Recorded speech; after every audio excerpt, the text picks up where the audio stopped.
जय हिंद दोस्तों, स्वागत है आपका आपके अपने यूट्यूब चैनल में। दोस्तों, इस वीडियो में हम बात करने वाले हैं डीएनए की संरचना के बारे में, यानी कि स्ट्रक्चर ऑफ डीएनए के बारे में।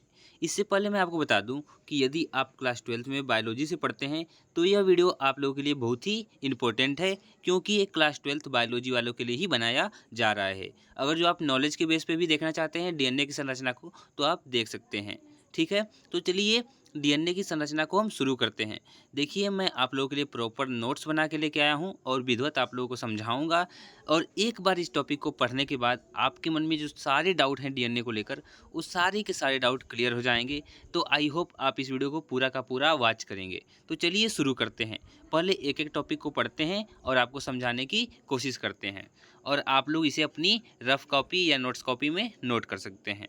देखिए, पहला है कि प्रत्येक डीएनए अणु 3 प्रमुख घटकों से मिलकर बना होता है। जो आपका डीएनए अणु होता है वो 3 घटकों से मिलकर बना होता है।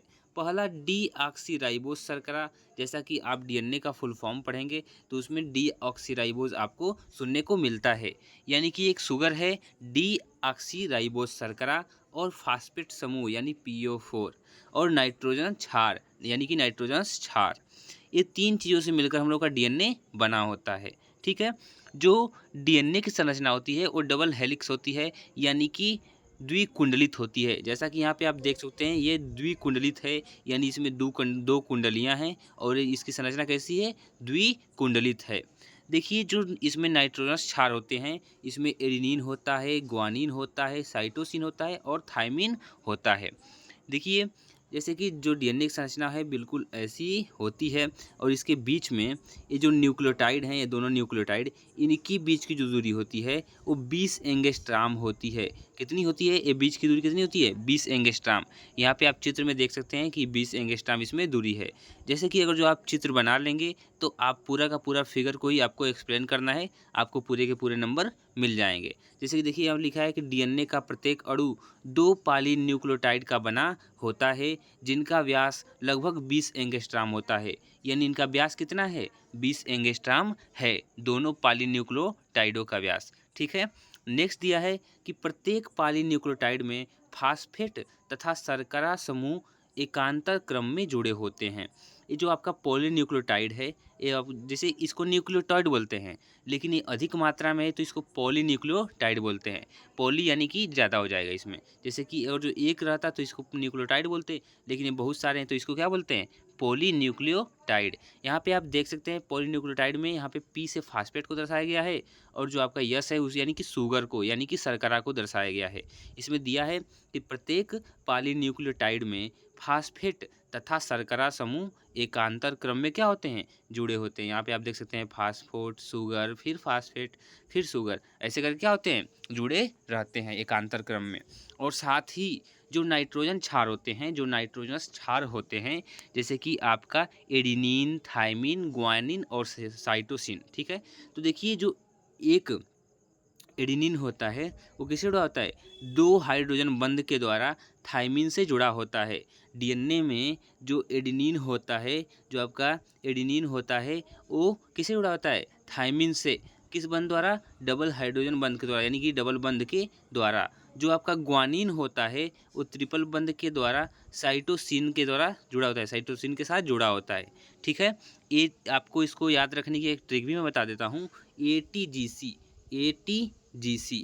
ठीक है, और पहले 2 आता है यानी कि इसमें 2 बंद और इसमें 3 बंद है, ट्रिक है ATGC, यानी एडेनिन और थायमिन के बीच में डबल बंद होता है, क्योंकि पहले आता है 2 बंद और उसके बाद से GC, यानी कि ग्वानिन और साइटोसिन के बीच में ट्रिपल बंद होता है। ठीक है, यानी प्रत्येक पॉलीन्यूक्लियोटाइडों में फास्फेट तथा शर्करा समूह एकांतर रूप में जुड़े होते हैं, और जो इसका नाइट्रोजन क्षार होता है यानी कि AT यानी एडेनिन थायमिन से जुड़ा होता है, और ग्वानिन आपका साइटोसिन से जुड़ा होता है।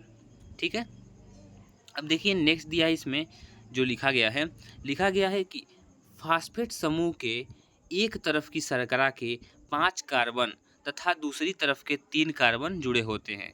इसमें दिया है कि जो फास्फेट समूह है उसकी तरफ जो शर्करा है उसमें 5 कार्बन तथा दूसरी ओर 3 कार्बन क्या होते हैं, जुड़े होते हैं। ठीक है, और यहाँ पे आप देख सकते हैं कि जो नाइट्रोजन क्षार होते हैं, एक मतलब कि एक पूरे इस हेलिक्स में इसमें 10 होते हैं, 10 नाइट्रोजन क्षार आपस में जुड़े होते हैं। इनकी पूरी दूरी कितनी होती है? 34 एंगस्ट्रॉम।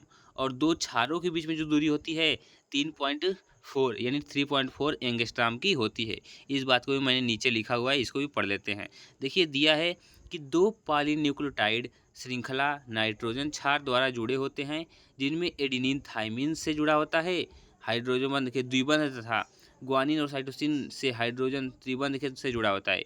यही मैंने अभी ऊपर बात बताई कि जो एडेनिन होता है वो थाइमिन से जुड़ा होता है हाइड्रोजन के द्विबंध के द्वारा, और जो ग्वानिन होता है वो साइटोसिन से जुड़ा होता है हाइड्रोजन के त्रिबंध के द्वारा। ठीक है, इतनी बातें आपको क्लियर हो गई होंगी और ये सारी की सारी बातें आप नोट कर लेंगे अपने नोट्स कॉपी में। चौथा है कि डीएनए अणु में 10 नाइट्रोजन क्षार के बीच की दूरी लगभग 34 एंगस्ट्रॉम होती है। यानी कि इस एक हेलिक्स में, जो आपका एक हेलिक्स है, इसमें कम से कम आपके कितने होते हैं? 10 नाइट्रोजन क्षार होते हैं, जिसकी दूरी कितनी होती है? 34 एंगस्ट्रॉम होती है। और प्रत्येक नाइट्रोजन क्षार के बीच की दूरी कितनी होती है? तो 3.4 एंगस्ट्रॉम। इसको आप पॉइंट में कन्वर्ट कर देंगे, यानी कि 10 है तभी तो 3.4 हो रहा है। 3.4 का 10 में गुणा करेंगे तो क्या हो जाएगा? 34 हो जाएगा। यानी पूरी दूरी 34 एंगस्ट्रॉम। और कि प्रत्येक नाइट्रोजन क्षारों के बीच में दूरी कितनी? 3.4 एंगस्ट्रॉम। ठीक है, प्रत्येक के बीच दूरी पूछेगा तो 3.4 एंगस्ट्रॉम, और ये 10 के बीच की दूरी 34 एंगस्ट्रॉम। ठीक है, नेक्स्ट हो आपको यहाँ की इतनी संरचना है, और आप इतना ही लिखेंगे तो आपको पूरा नंबर मिल जाएगा। जो मेन बातें थी मैंने आपको करवा दी है। चलिए इसी वीडियो में हम समझ लेते हैं डीएनए और आरएनए के अंतर के बारे में। हालांकि इसके पहले वाली वीडियो में मैंने बताया है पूरा, लेकिन इस वीडियो में मैं समझा देता हूँ आपको डीएनए और आरएनए में क्या अंतर होता है। जैसा कि देखिए, जो डीएनए होता है वो डबल हेलिक्स होता है, यानी कि द्विकुंडलित होता है। लेकिन जो आपका आरएनए होता है उसमें केवल एक ही कुंडली होती है, यानी कि एकल कुंडली वाला होता है, और ये द्विकुंडली वाला होता है। तो डीएनए और आरएनए में अंतर मैं आपको जल्दी जल्दी बता देता हूँ, और जब आपको विस्तृत से देखना है तो जो पहली वाली वीडियो है आप उसको क्या करेंगे? वॉच कर लेंगे। देखिए दिया है कि यह प्रमुख अनुवांशिक पदार्थ है, यह कुछ विषाणुओं का अनुवांशिक पदार्थ है।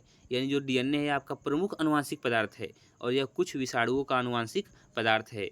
ये डीऑक्सी राइबोस शर्करा इसमें पाई जाती है, इसमें राइबोस शर्करा उपस्थित है। ठीक है, और यहाँ पे डीएनए से आरएनए का निर्माण होता है।